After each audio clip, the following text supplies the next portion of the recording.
তোমাদের সাথে একটা ইউনিক জিনিস আজকে শেয়ার করব। তো তোমরা কে কে চিনতে পারলে এই জিনিসটা? আমিও ফার্স্ট টাইম দেখলাম, তো ভাবলাম তোমাদের সাথে একটু শেয়ার করি। আর এই জিনিসগুলো না দেখতে অনেকটাই ভালো লাগে। এটা কি পোকা বলে আমি জানি না, এগুলো ধানের ভিতরে থাকে আর এগুলো বলে খাওয়া যায়। তো আমি আজকে ফার্স্ট টাইম দেখলাম, তো ভাবলাম তোমাদের সাথে একটু শেয়ার করে। দেখতে না অনেকটাই সুন্দর।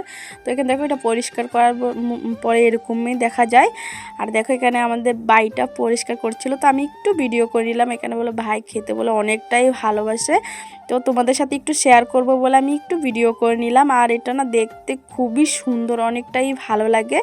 আর এগুলা একদম পুরা মানে জলে থাকা মানে চিংড়ি মাছ বলো আর ইচা মাছ বলো, যাই বলো ওইগুলোর মতো খেতে লাগে। তখন ধুয়ে পরিষ্কার করে নিল, তো পরিষ্কার করে এখানে রাখলো, তো আমি একটু ভিডিও করে নিলাম। আর পুরো মানে পরিষ্কার করে আর নর্মালভাবে মানে এটা ভাজি করবে, তো আমি ভাবলাম তোমাদের সাথে শেয়ার করি।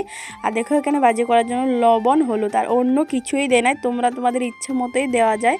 মানে যে এগুলা খেয়েছো জানোই কীভাবে বানাতে হয়, আর যারা খাওনি তো জানবেও না। আর আমিও খাইনি কোনো দিনও, আমি ফার্স্ট টাইম দেখছি, আর তখন আমি খাইনি। তো একটু তোমাদের সাথে শেয়ার করার জন্য ভিডিও করছি। আর এটা বলে খেতে অনেকটাই টেস্টি। তো তোমরা জানিও কে কে খেয়েছো।